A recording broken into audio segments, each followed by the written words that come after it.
Hey guys, Trev from the Struggling Artist Podcast, and I want to talk to you real quick about Struggling Artist Record Club. The Struggling Artist Record Club is a vinyl record subscription service where I hunt and curate the best punk and punk-adjacent music out there and mail their record to your door each and every month. Imagine finding your new favorite band from across the country without ever having to leave the house. It doesn't get much better than that. The excitement of discovering new music just got that much easier. As a member of the Struggling Artist Record Club, you are going to receive some of the best music you've ever heard from bands you may never even heard of. Whether you've been collecting records for years or just starting out, the Struggling Artist Record Club is designed specifically for you.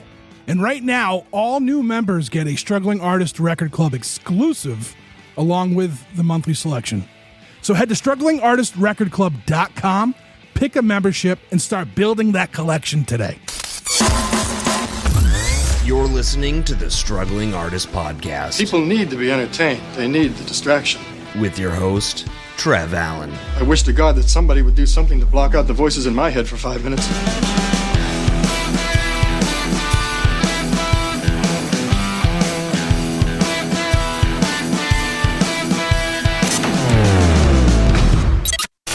Hello, everyone. Boston's noise punk band Miracle Blood has returned to the podcast to talk about their latest album, Hello Hell, available now everywhere. Stick around to the end of the episode to hear a song off the new record. We'll catch you on the flip side of this one. This is episode 317 of the Struggling Artist Podcast, struggling with the return of Miracle Blood.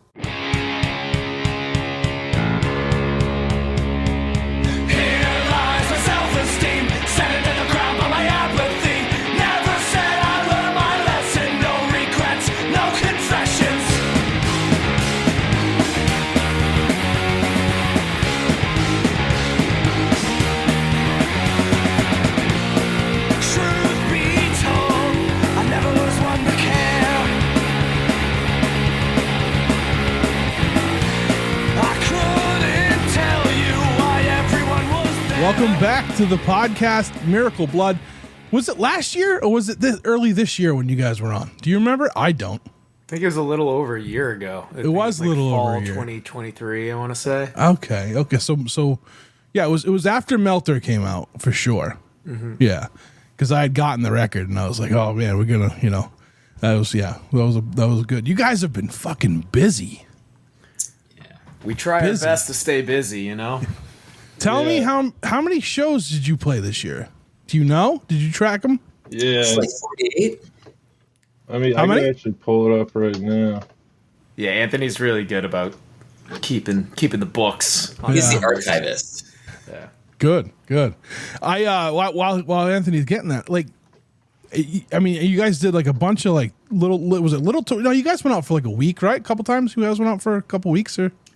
Yeah, we went out for like 2 weeks in the summer. A little over 2 weeks straight, I think it was. Yeah, 18 days, 16 shows for this and before. Wow, so it's like, that's like a solid 2.5. You're leaving a little bit more. That's awesome. What was it? How was it? Like, where did you go? How far out did you go? We went out. We did a few days out to Chicago. That was as far west as we got. Then we started to make our way down all the way to Alabama. That was as far south as we got, and then we started to snake our way up the East Coast back home. Where'd you go in Alabama? I'm just curious. I lived like 40 minutes outside of Alabama for a time, so we went to Birmingham. Birmingham, yeah. That's a good spot to go. Yeah, it was cool. Yeah, that's awesome. Anthony, did you get that info? What do we got here? Yeah, so we finished with 47 shows. That's good. And that tour was like 4,100 miles total about. So we covered some ground. That's awesome, man. That's awesome. Just getting out there and screaming at folks, Yeah, it's really insane, dude. We had some really good shows like Athens, Knoxville, Tennessee, and Virginia. You don't know what to expect when you show up. So when there is a crowd and they're into it and you're moving, you can't ask for more. It's really crazy. Yeah, that's cool. There's one thing, like because of, I don't know, just maybe not just social media, but like media in general, like we have a different look of what we're gonna head into when it comes to like the South and stuff. And sometimes we're pleasantly surprised, right? Like they're more welcoming than you would think with music. And sometimes where I was, sometimes it's not so welcoming, but I did my best to do what I did and get bands down there and stuff. It was pretty cool. Yeah, that's cool, man. So like, what was you guys' like, each one of you, like what was like your most memorable moment from that big tour? That's a big question. So, all right, so in Athens, we were, if you saw the video for Hello Hell, part of that was filmed at the Athens show, and people were going hard for us, and there was a kid there named Raven, and he got kicked and his tooth kind of got fucked up, and we felt real bad about that, but so we like, I don't know, bought him some beers and hung out with him, maybe gave him I think we gave him a shirt. Is he the guy with no shirt on? Was he the guy with no shirt on? I'm looking at like the still from the video. No, I think the no shirt, that must have been Richmond, because it was outside and it was hot. So yeah, that was kind of memorable. Right on.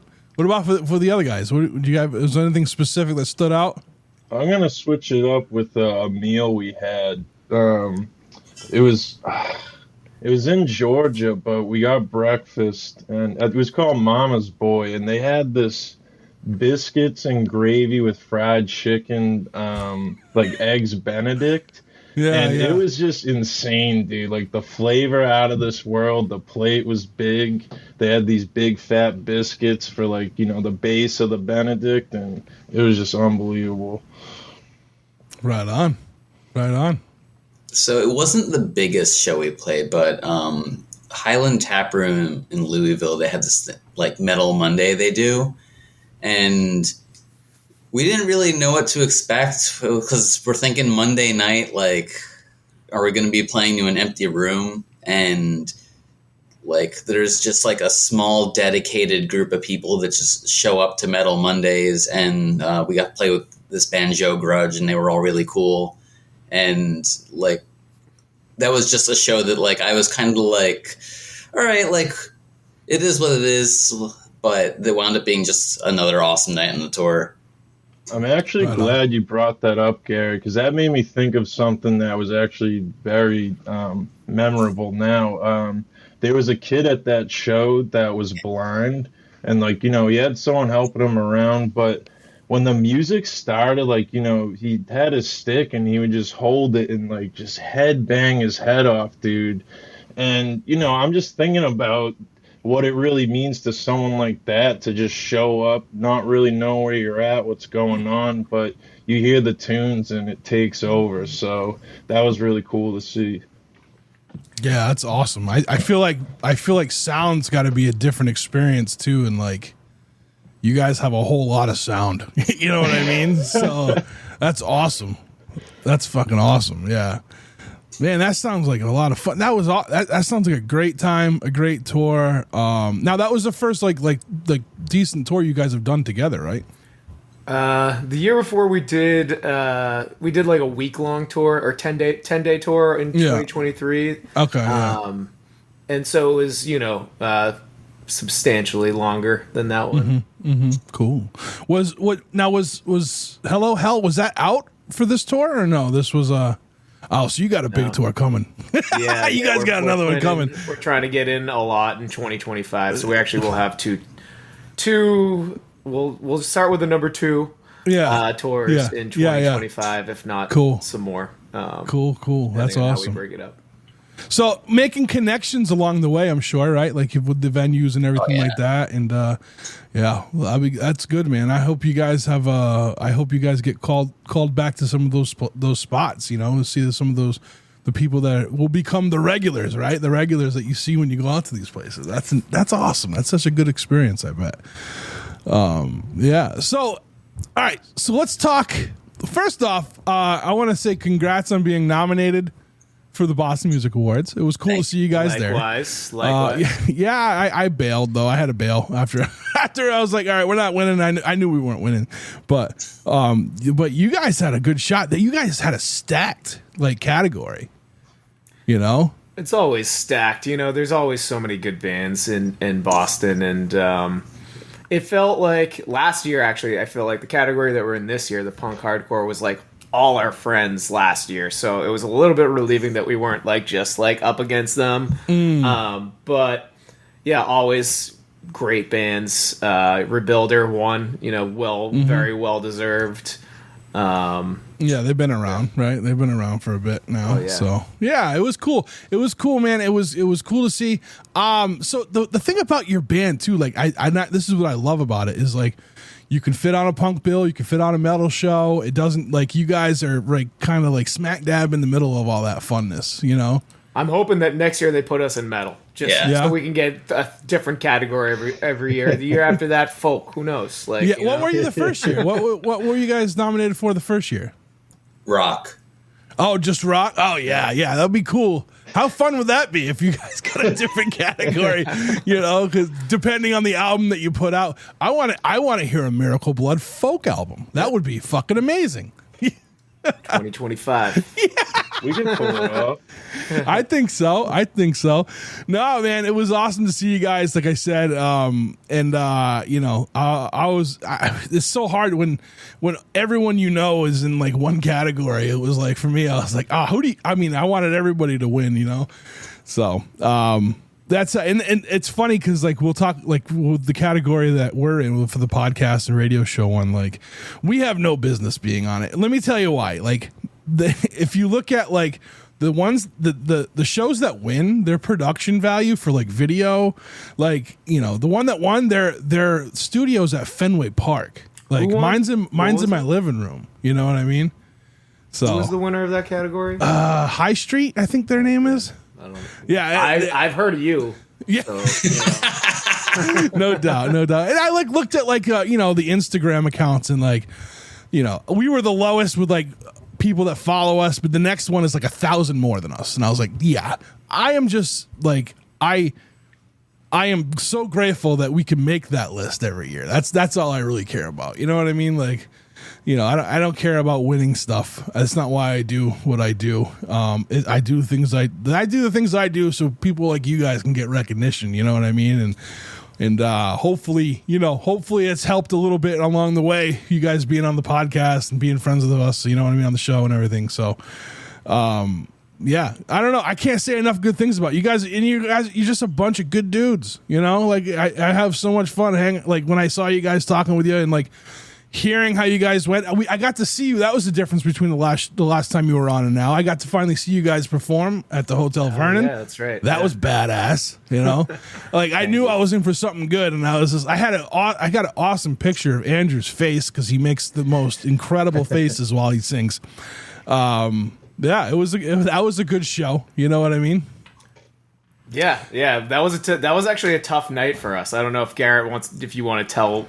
The podcast, what happened to you that night? I had like pulled my shoulder like the day before, and I made a real bonehead move when we got there, and I had a monitor speaker that I was starting to take out of my car, and I'm like, you know what? No, like I'm gonna let one of the guys who didn't pull their shoulder like carry this, and I just like close my hatch and just smash out my back windshield. Oh no! So we had like go to Walmart. If you remember too, that night it was February and it was fucking like negative 70 degrees out too. Oh yeah, it was cold. It was typical, winter Worcester weather for sure. Oh man, that sucks. Yeah, so I did the little trash bag and duct tape. I gotta say, he handled it like a champ, you know. He stayed pretty calm, and then he got up on stage, rocked his ass off, so he's a trooper. I thought you were going to say like your shoulder like throughout the whole set was aching because you grabbed the mic. It definitely was. I just pretended it wasn't. Man, I tell you too, like I love Worcester and I love the Hotel Vernon, but that is not an area I want to not have a window in. Yeah, I was definitely like cognizant of that factor, but it's like I didn't have anything in the car worth stealing. And and at least there was already a window open in case someone did want to go in, right? So, exactly. Right on. Yeah, so let's talk about Hello Hell. Where did this album come from? When was this, like? I know, Andrew, like you just like brew these songs like I friggin' brew coffee. So like, tell me about it. Tell me about like the time frame when you were writing these and what made you want to put this collection of these songs together.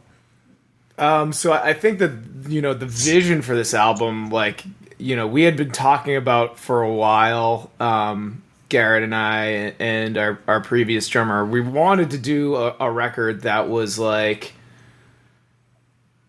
we had developed our sound that we had on Melter, and we wanted to really just dig into that and get heavier and weirder and more aggressive with it. And then our previous drummer, Tom, left, and actually the first thing that happened was the pandemic. And so that kind of like stopped things for a while. And we were still writing, and a lot of stuff that we wrote ended up on Melter during that time. But then after Anthony joined, it was like we had like a couple of songs that we were done, but we were like, and Anthony was so awesome about just being like, I'm here, like we can. It took like the chemistry just like happened what felt like instantly, and so we just started jamming. Usually what happens is like I'll write a riff or two and then bring them to practice, and we start jamming and talking about, well, how could these fit together? How could this become a song? And we just kind of at the same time as Melter had just come out, right? We just really put our heads down and focused on just making something that we felt like was our sound, and was what we wanted to create for this record, which was like more aggressive, a little bit more to the point with the songwriting, and just digging into kind of like the uniqueness of what we do a little bit more. Right on. Now, Anthony, I don't remember this from last time or not, but I'm pretty sure you weren't on the other record, right? You didn't do the drums on the other record? No, correct. It was a compilation of all like the previous work. Yeah. So, but you were on this record then. Yeah, I came in at the perfect time. I think the two songs they had around when I first joined was First You Laugh and Phenomenon, maybe, or Labat, like two of those three. And like Wong said, the chemistry just kind of happened right away. Like the songs were just coming out, like we kind of, I think maybe finished everything by March of 2023. That might have been when we had our last song done. And then we went in the studio in April and we had 12. We were actually like over prepared for it.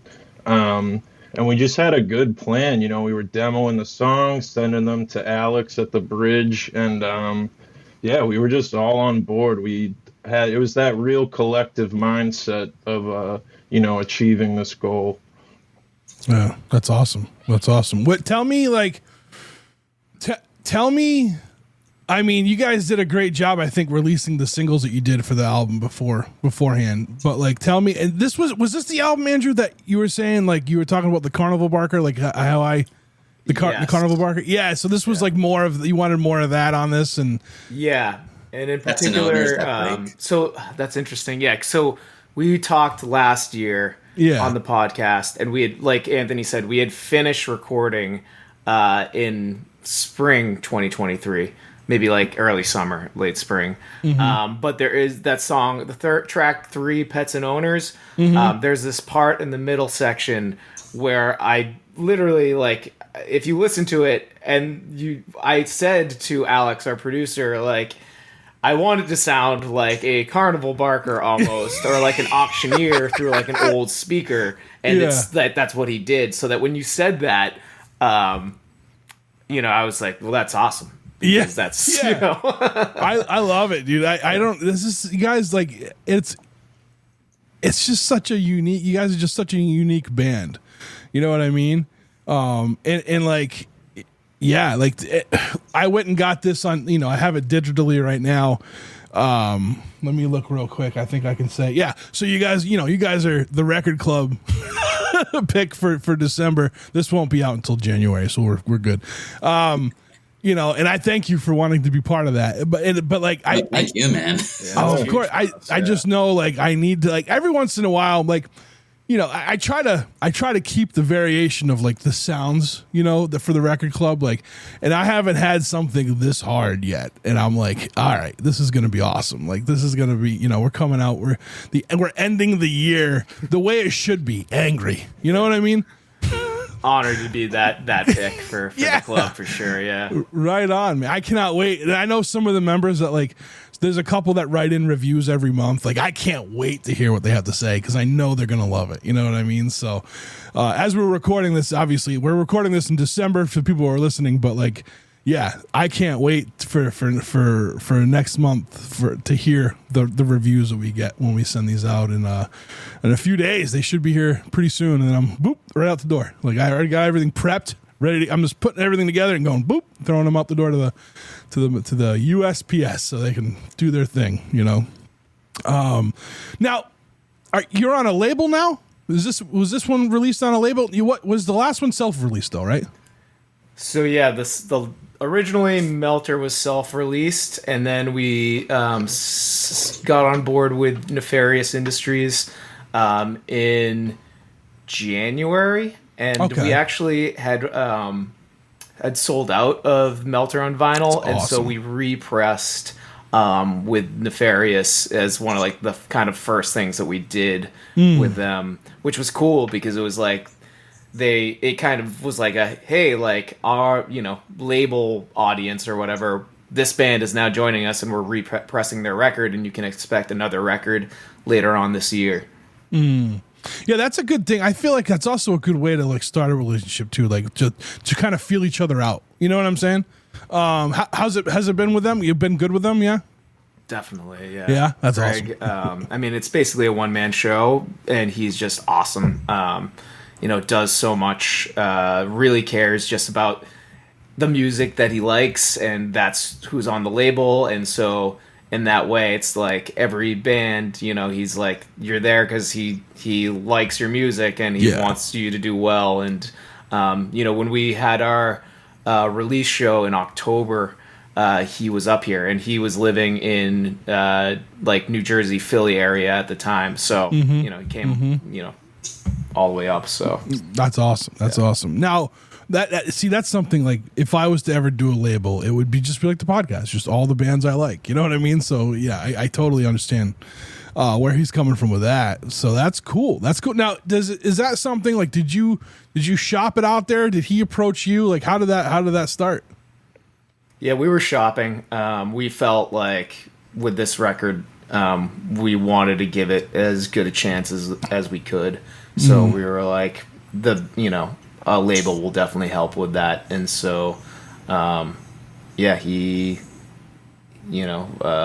showed interest and really was like, let's do this. And it was a good deal for us. And, it's been a great relationship with them. That's awesome, dude. I'm on your Bandcamp. All right. So if you keep seeing me turn my head, cause I'm looking at things like, first off, did you design the cover for this one again? Yeah. I did, yes. Yeah, I love that you used the skull guy again. I love him. It's the same, like, skull, like, but like just a different. Yeah, that's like you're Eddie from Iron Maiden, like, what I mean. That's kind of what we were thinking. That's awesome. Hold on, I'm gonna blow this up a little. I gotta. There we go. Yeah, and then so it's like, the cover, like the cover with the red and the black, and then it's white and red splatter. The vinyl is? Yeah. Yeah. Mm-hmm. Yeah, that looks so sick, like, with the cover. Like, that's awesome. Thanks. Yeah. I'm going to have to get another copy of this and have you guys autograph it for me so I can hang it on the wall, because it's rad. It's rad as hell. So you guys also did, for physical media, you did some cassettes, right? You did cassettes, and you did some CDs. Yep, we decided to do all everything, right? Just go. Yeah. So I'm a collector of things, so I understand, like, I want, like, if I get a cassette, like, I understand, like, what I'm doing with it. You know what I mean? But is there a lot of people that want cassettes nowadays still? Like, I heard they make, like kind of like Walkmans again, like, but like they're different. They're not quite the same. You know what I mean? So like, is there a big call for cassettes? I feel like for me, a cassette is like a piece of art at this point. You know what I mean? There's definitely people out there that want them. I know that when we were discussing this, I was kind of like, who's going to buy a cassette? Come on. And like Greg from Nefarious was like, no, like people buy them. You should do it. Like there's people who, if they like a band, they're buying a cassette if there's one. Like they specifically seek out cassettes and people buy them. I mean, look, we're not selling as many as we sell CDs, but we didn't make as many as we made CDs, so yeah. It's so like sorry, I was just gonna say it's a good option for someone that maybe doesn't want to buy a shirt. You know, it's a bit cheaper, or you know, they want something else. It's something they can hold on to. Yeah, so that's something too, right? So like and I think it goes for CDs too. CDs and cassettes at a show. Like if someone doesn't want to carry a record around with them all night, like that's something they can just slide in their pocket and they still got it. You know what I mean? I think there's a bit of like when people go to a show, they definitely want like some kind of memorabilia from it. You know what I'm saying? And I just like cassettes. I don't know, man. It's funny because I remember when CDs came out and I was like, oh, these are cool as hell and they sound awesome and this and that. And now, like, I would rather not have I'd rather have a cassette. And I don't know if that's my age. You know what I mean? Like, I'm getting older, so I want, like, the older thing or whatever. But, like, I do. I look at a cassette and I think of it as, like, a piece of art, especially, like, the J cards in them. You know what I mean? I mean, I remember having ones that like folded out and it looked like a friggin' CVS receipt. You know, it was like fucking 5 feet long and yeah. You know, and like in the artwork on them, and like I felt like CDs, like they started doing that, but then they kind of faded away from how they do it. But I mean, you guys, even your CD is like rad as hell. It's, you know, it's got the cover of the actual, like you have the cover on the jacket, but then the CD itself is what, the big brain there with like blood all over. Yeah, man, I feel like your artwork just translates really well for this particular, like, for music. You know what I mean? Thanks. Yeah, I try to like kind of like have it be, for the most part, you know, I'll do different colors, but I always like start off with making everything two-tone, kind of like old school punk, though, where it's like just like you can print it and it's gonna just, nothing's gonna get messed up in terms of like shading because it's already been like flattened into either like it's black or it's white. So I feel like with printing it just helps it look like it doesn't get messed up, because it's hard to mess up if it's either black or white or red or whatever it is. Right on. So I have Melter, and I believe I have a first pressing, I believe. And it's like, it's got like the jacket's got like, did you like paint these? Like, were these like handmade or? The first pressing of Melter is really interesting. We got it from a place called something like, I think it's like Little Elephant. Oh yeah. I'm actually familiar with them. Yeah, but they do interesting things to like make small batches cost effective. So I believe that one might be a lathe cut. I could be wrong, but looking at it, I thought that it was. And then the jackets are really interesting too. Yeah, they're kind of heavy duty, and then the coating on them is interesting too. It's like almost like very like matte. Like not glossy, but has like kind of like texture to it. Yeah, there's something that, and again, like I kind of like that thing, and I'm familiar with Little Elephant, and they do it. That guy's super smart. I heard him on a podcast. That's how I learned about him.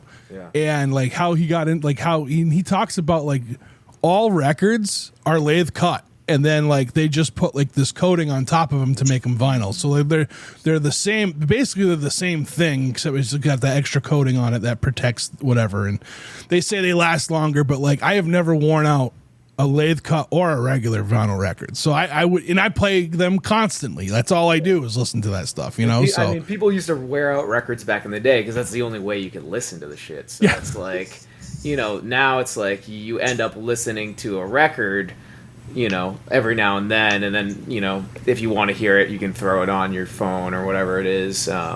But yeah, people aren't really wearing out records anymore. No, I don't. Yeah, it's just like they have to get played a lot. I have records that I've played. Like I started tracking. Like now I put an index card in with the record, and I write the date that I listen to it every time. Now I wish I started doing that because like there's a record. I mean, I've got some. There's this record by Rooftops that I must have played. I must have played it 100 times already. And it sounds just the same as it did the first time. You know what I mean? As long as you keep up on your gear, and I take care of all my shit. That's the thing. My car has 251,000 miles on it to 2016, and I brought it to the Nissan, and they were like, "Holy shit, dude!" Like they're like, "What's the trick?" I'm like, "I changed the oil." Like he just keep up on it, dude. Things they're meant to last, like you know. So yeah, that's cool. So. The record is out. The record is out, and everything's out. The album dropped in October, right? It dropped in November.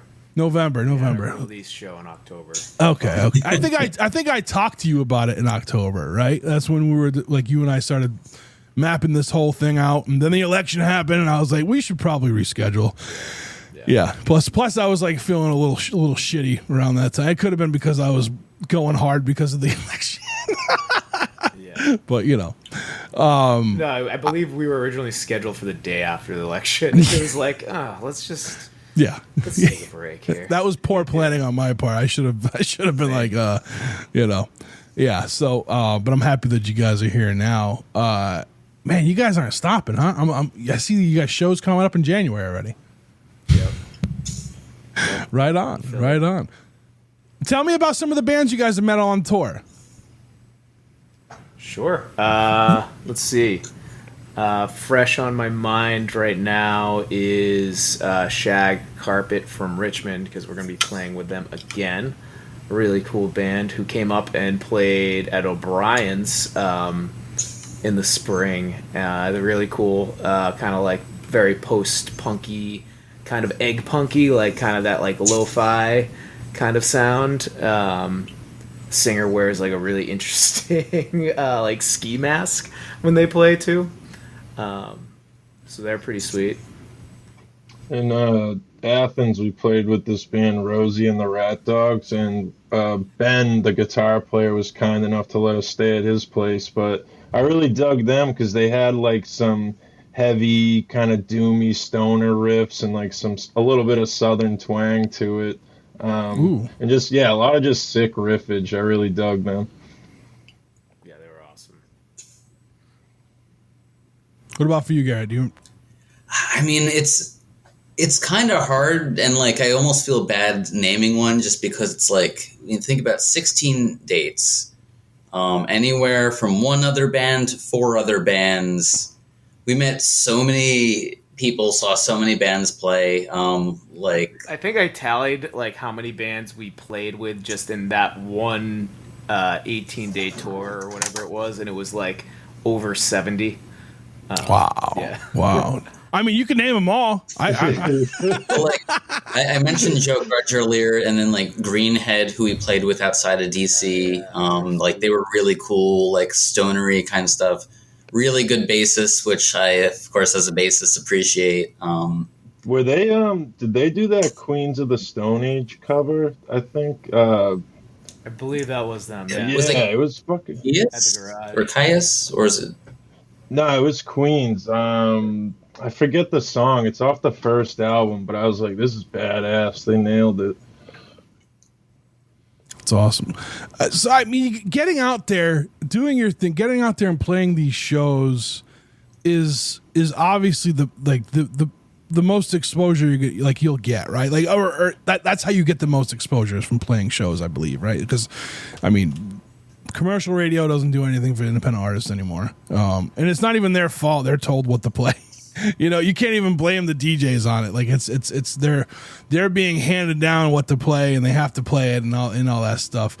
Podcasts are a good way, right? What other good ways? Because I mean, I feel like whatever formula you're using that you guys are using, it seems to be working quite a bit. I mean, if you go on just your Bandcamp to see like all the people that have gotten the album so far, like when they show like the little pictures of every, like, I mean, I know people that have albums out that don't have nearly as many, and like they're out there doing something. So I mean, I feel like you guys could really offer some kind of insight into like how to really get people to sign on. You know what I mean? Like, or at least just to get the looks or the listens. You know, I don't know how to quantify it, but I feel like a huge part of it is just people liking it and sharing it with their friends who also like heavy shit. I mean, like we were just like talking today about like people, some be like, oh, like I showed it to all my friends, and like that stuff is probably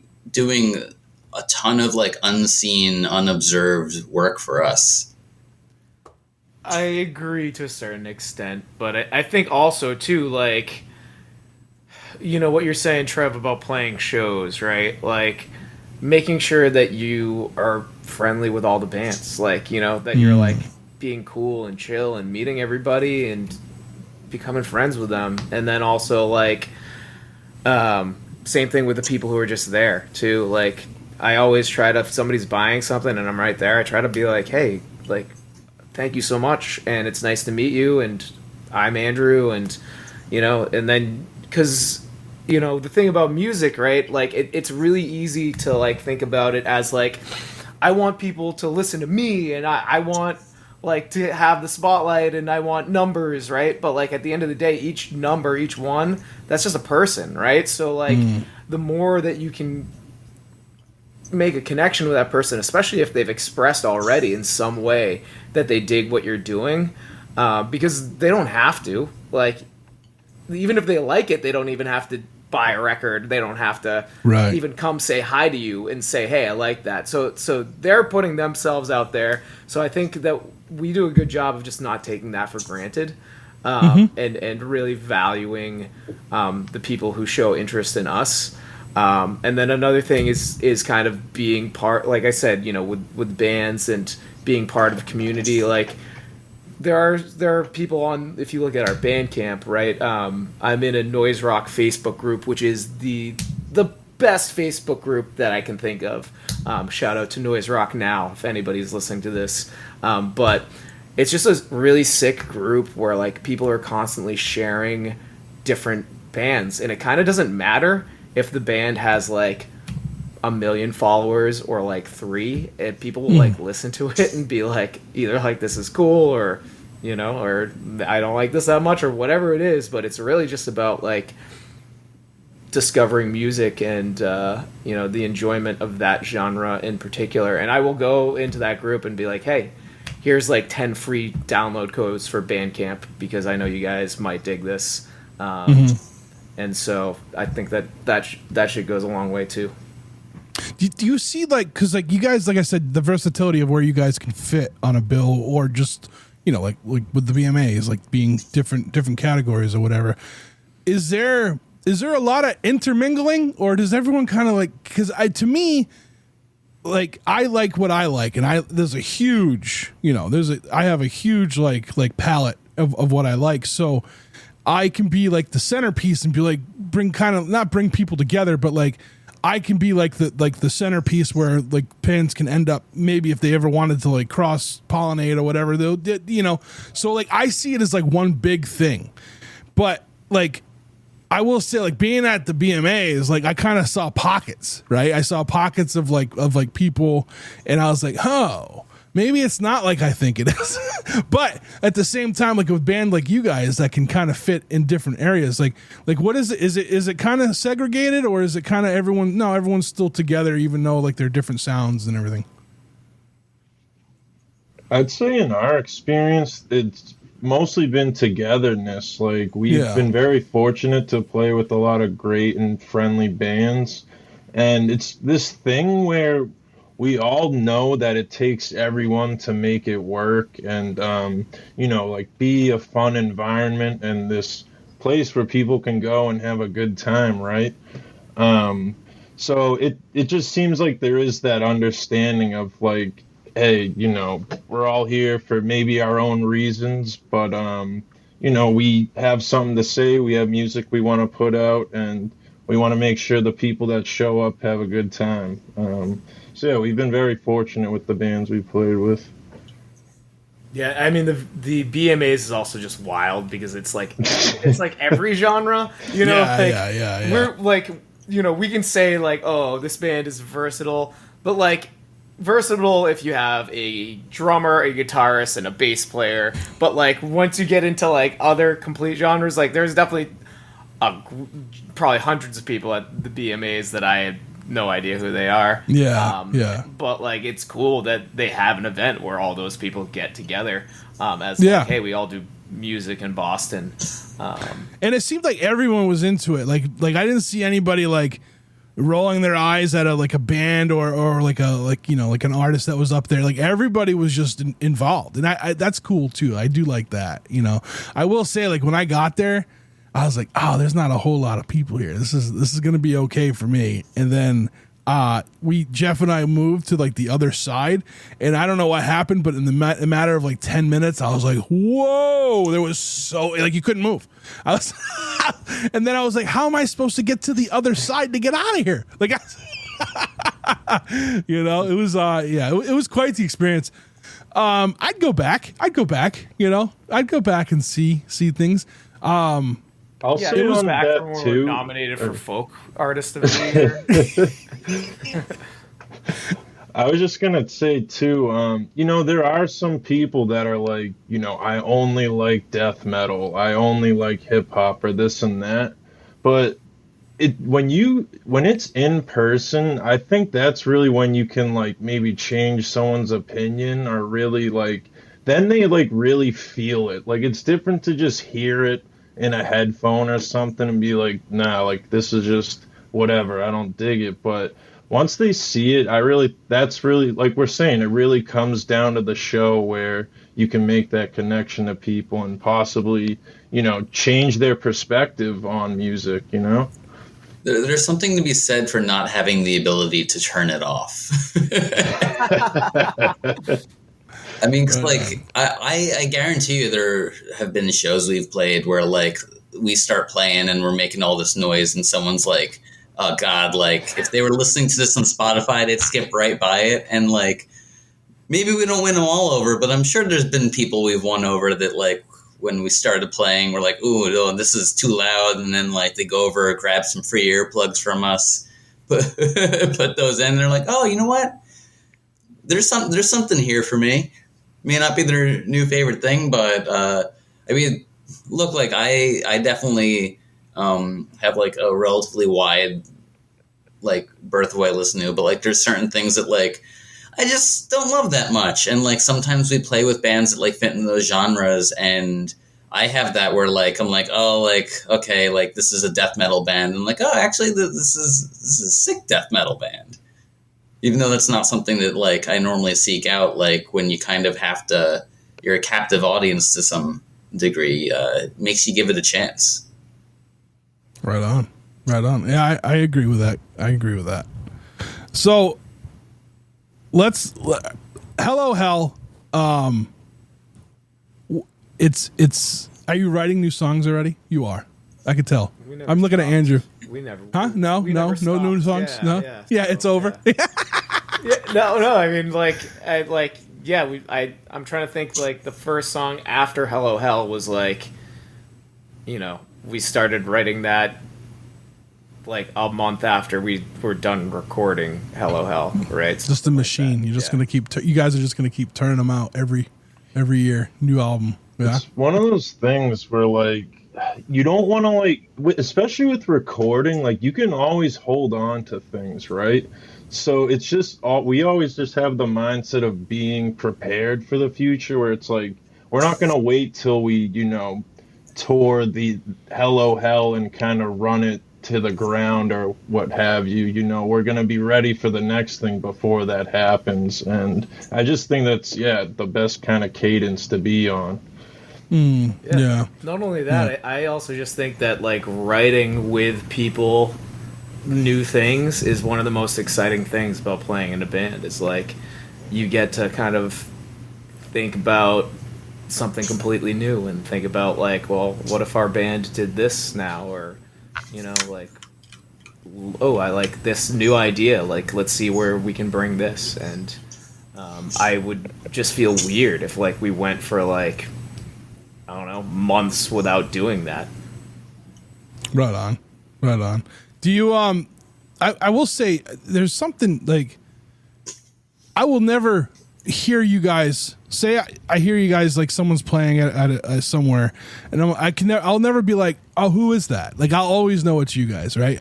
You have that, and then same thing with like your art, the cover art for like the albums. Like I would spot that thing a mile away. I'd spot that skull anywhere. Do you have a name for him yet? Does he have a name yet?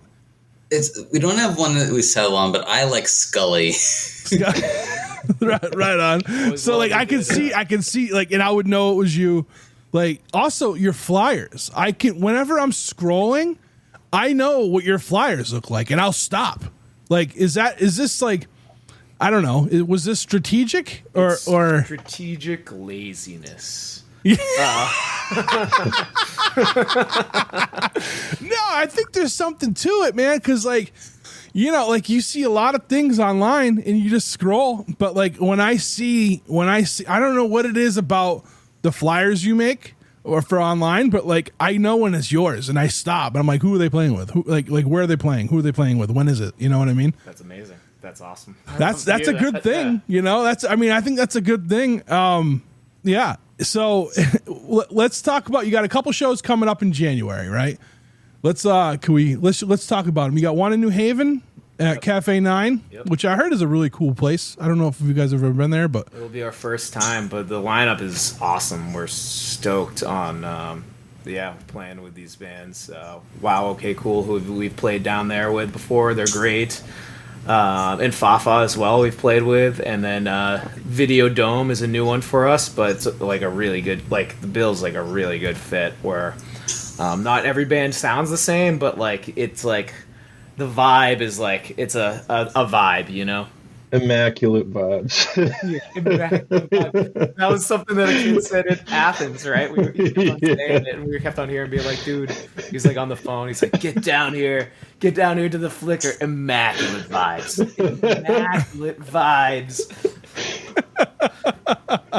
Right on. And then you got one in Philly after that, right? Oh yeah. Yep. Another one where like vibes immaculate. Just gonna say immaculate vibes. Both these shows. Right on. Yeah, I'm trying to think. Violent Highs. Yeah, they sound Somerset really cool. Brides. Wow, it's like that rhymes. Yep. Nowhere and Small Head, Big Torso, Vicious Grip. What? That's a band. Yep. Small Head, Big Torso, Vicious band. Grip at the Palace. A lot of words, one band. Yeah, that's huge. It would be funny if it was like a one-man band too, right? That would make it even better. Oh my god! And it was a guy with a small head and a large torso. Or whatever. It's just a description of him. Do you know any of these guys, any of these bands, or is this like you kind of like it was the venue that got you on there? We played with Nowhere on our first tour in Philly. Yep. Mm-hmm. Yep, they're awesome. Nice. Well, what else? Is there anything else you guys want to announce that's coming up in we'll say January, February? Nothing that we can announce just yet, but there will definitely be other things coming along in 2025. How do I get you guys on a show with like Coffin Salesman? Who do I got to talk to? Before. I know, but how do I make it happen so I can see it? How do I make it so I can see it? You know what I mean? Like, what do I have to do? Whose pockets do I got to grease to make this happen? We just gotta have the stars aligned where, like, I don't know, we reach Aria and I talk and we figure out what we can do. I think Ralph's Rock Diner would be a good spot for that. Ralph's Rock Diner is a good spot for a lot of things. So. Yeah, man. I feel like that would be. We will be there in 2025. I can't announce it yet. Don't gotta. You just say Worcester and I'll be happy. You know, like. So, but I actually go to Boston more than the Worcester shows, which is a damn shame. But I don't see. There's a thing about like I don't really know a lot of Worcester bands. I know a few, and like I try to track everybody, you know. But like algorithms are gonna do what algorithms do, and they're gonna put up other. This half the time I miss half of the shows I miss is because the algorithm doesn't show them to me until the day after the show. And that doesn't help, you know? It's a damn shame. There is a lot of good Worcester bands, and I think that Worcester is just like a little bit more of a chill place than Boston, so like they can fly under the radar, but there's like a ton of really, really good Worcester bands. There are. Gut Health, they're technically a Worcester band. They were nominated for a BMA, and we're hanging out with them. They played that night at the Vernon with you guys. They did, yeah. They did play that with us. Yeah. I paid attention. God damn. Oh, guys, this was awesome. Thanks for coming back on and talking with me, catching up. You know, it was good to see you guys in person and catch up quite like as briefly as we could at the BMAs. Everyone was pulling you guys in every direction because everyone loves Miracle Blood. So, totally understand. Huh? I said, "Oh, stop."